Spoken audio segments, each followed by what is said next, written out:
Hello everyone, this is Harry Kruger, Game Director of Returnal. Hey everyone, this is Gregory Loudon, the Narrative Director. So today we're really pleased to be here to talk about the latest free expansion for Returnal called Ascension. Ascension contains two modes, one being the co-op and the other one being our new endless mode called the Tower of Sisyphus. Approaching the base of the tower. Can't see the summit, but detecting unusual energy readings from inside. The Tower of Sisyphus is our new endless mode, which is intended to provide some new secrets, some new narrative content, and a new endless challenge for players to sink their teeth into.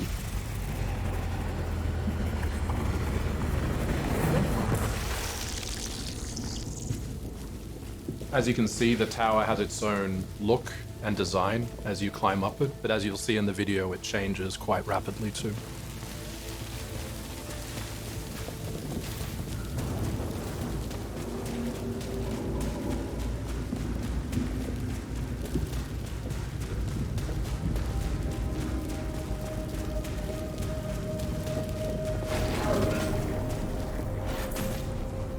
Okay, we've arrived in the tower atrium. This is a place that you'll slowly see unlocks as you go through, cycle by cycle and climb by climb. It's where we deliver some story. And what you're seeing right now is basically connected to where Selene is in the story. So if you play this and you've finished Returnal, Selene will react a bit differently in subtle ways. So this is still quite early on in Selene's journey on Atropos.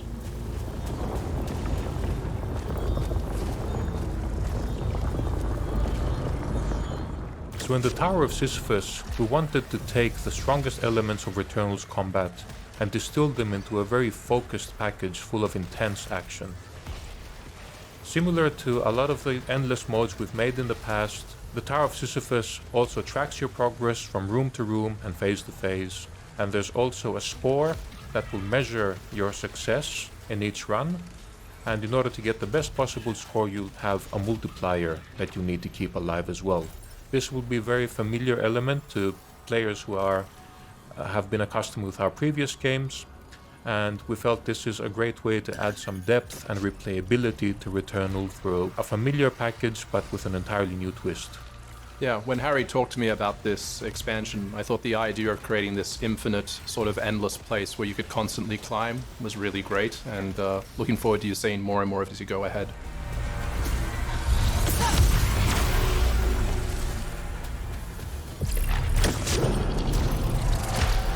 Yeah, in terms of combat, you will have, of course, some moments of respite as well. So the rooms and the progression through the tower will be, of course, procedurally generated, or each run is guaranteed to be unique.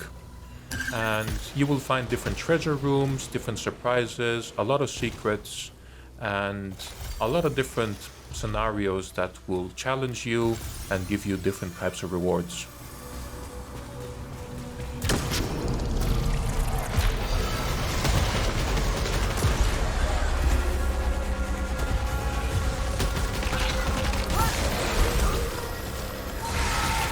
The structure of the tower is fairly straightforward.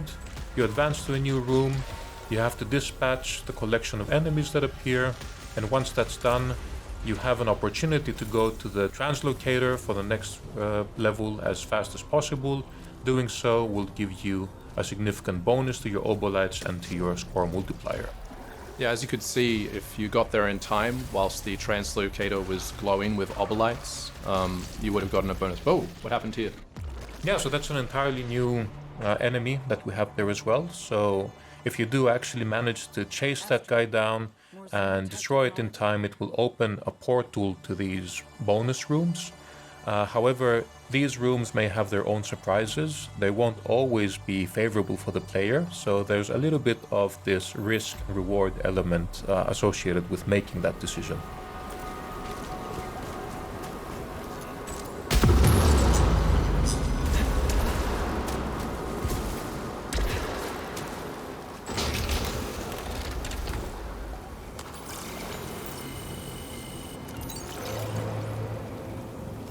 We've been really happy to see the reception that Returnal has gained with the community, and players have responded really positively to like the core combat and the second-to-second gameplay. And we really wanted to just build an entire mode around celebrating that and also rewarding skillful players and just seeing how high you can get in the Tower of Sisyphus. Much like the myth of Sisyphus, you are destined to keep pushing the boulder up as high as you can, but death is inevitable. You will reach a point where the odds are stacked so unfavorably against you that progressing will require a tremendous amount of skill and dedication. So we'll be actually really excited to start seeing how far players can get.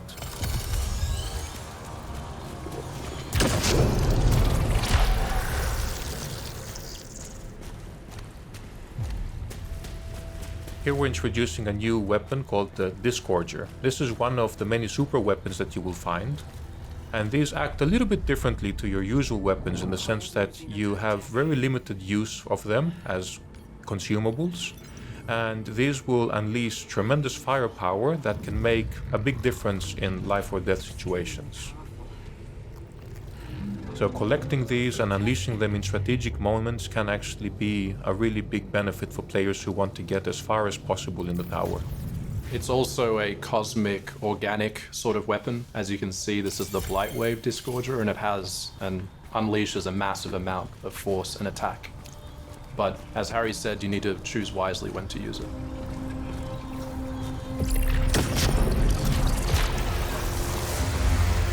Yeah, and you can keep stacking these as you keep collecting them. And in the beginning, as you get acquainted with the content, you will likely be reaching for these a bit more frequently. Here we go.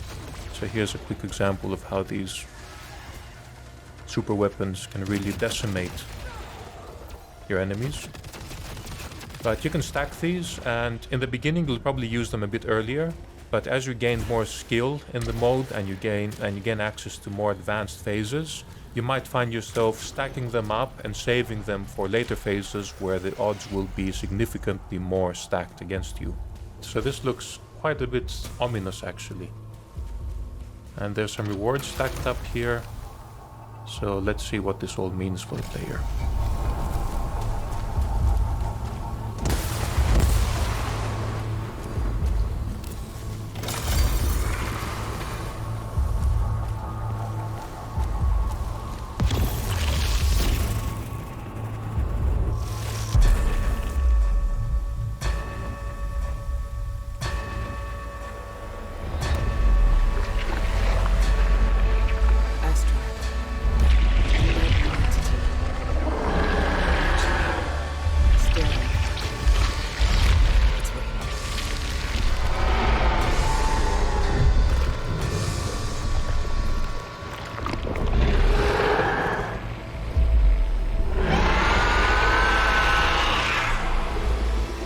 Okay, here we go. So Algos is actually the personification of pain, both physical and emotional in Greek mythology. And I guess just looking at the onslaught of bullet patterns and attacks, you can see why that was such a fitting name for this encounter. It was also a place for our VFX team, as you can see, to go wild with our tentacle technology and do something pretty special and completely simulated. Oh man, and once again, you can't see it now, but I have a huge smile on my face just looking at all the glorious bullet patterns, just feeling the playfield. So aside from, of course, the engaging challenge that they provide, I think they do create their own unique aesthetic that we're quite proud of being a central part of Returnal's unique identity.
Oh wow, okay, that didn't work out. But yeah, one key difference with the main game is that here, when you actually die, you will resurrect inside the tower. This was designed so that you will have the lowest possible barrier of re-entry to keep trying to get higher and higher in the Tower of Sisyphus. There on the right you could see the device. You can access that at any time to actually check out the leaderboards, which is where you can see your highest score and compete against friends and foes for the highest possible ranking. In Returnal, we had the house. In Tower of Sisyphus, we have a new space Selene can uncover by using the bed here in the atrium. Let's see what happens.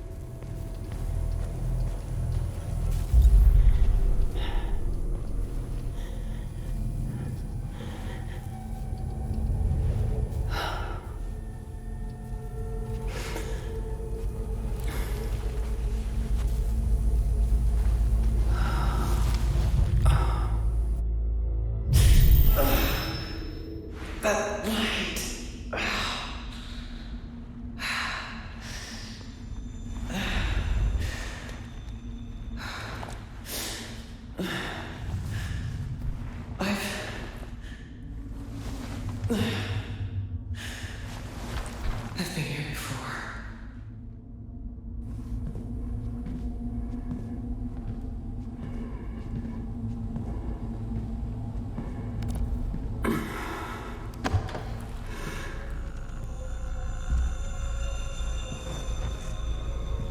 This corridor. I know this too.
And that's just a taste of what you can experience in the Tower of Sisyphus. As you can see, it's another first-person experience. Unlike the house, though, you can return to the hospital once it is available and re-examine things and try to find the secrets within. We're just gonna jump ahead to show you a little bit of phase 2 as well. So this will happen after you've vanquished Algos.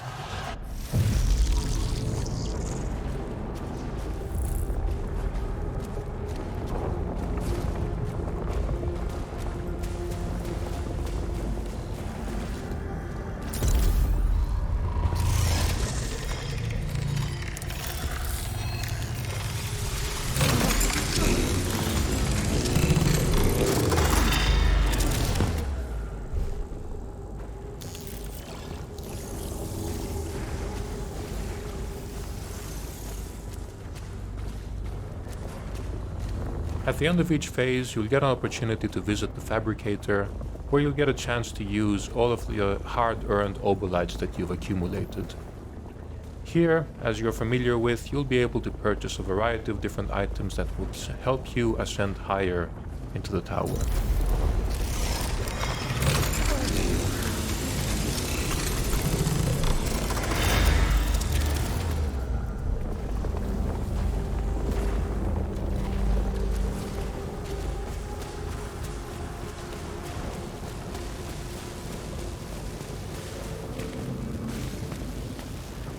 As you can see, the tower has evolved as you ascend as well, so it's not how it was at the beginning, but there is another phase that we will not show you. Is this still the tower?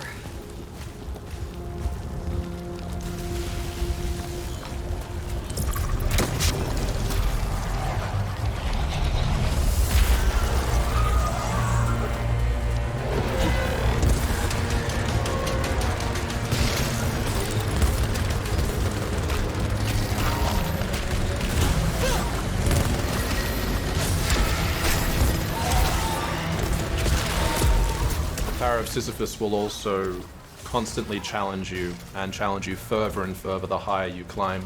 The higher you climb, obviously the higher the simulation score you can receive, but the risk of going up is prevalent.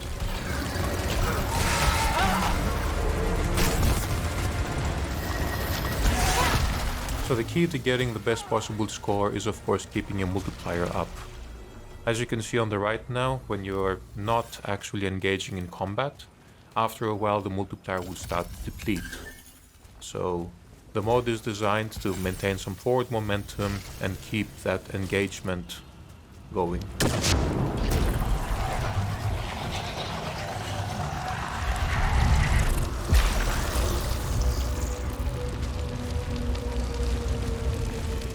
One of the new encounters that you'll have in the Tower of Sisyphus are these rooms where you will have these pre-charged fabricators where you have to choose one out of two options. Any one you choose, the other one will disappear. So you'll have to choose wisely and make sure that they are helping your strategy in getting farther into the mode. Now we picked up a parasite and the other one disappeared. And there's actually a new type of parasite as well to be discovered if you play into the heights of the tower. The tower also features a lot of different hostiles that you would have encountered across Atropos. Be prepared for that as well. Yeah, in some ways it's kind of like a greatest hits remix, right? So they identified what were the strongest combat scenarios in the main game with a lot of the varied enemies that we have across all of our biomes. And here in the Tower of Sisyphus you'll get to encounter them all in entirely new configurations and some increasingly challenging scenarios. And also expect Algos to be haunting you throughout your ascent. Yeah, that guy just doesn't give up.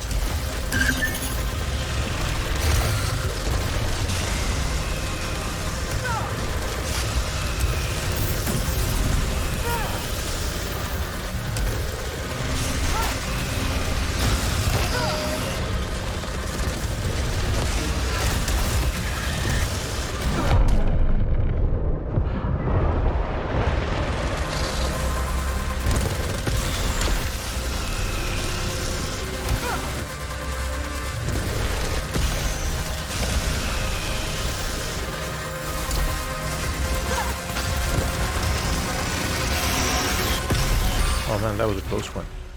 We hope you enjoyed this short sneak peek into our latest expansion called Returnal Ascension. We really look forward to seeing how this resonates with players ahead. Thank you, everyone. Thanks for watching, everyone. Enjoy.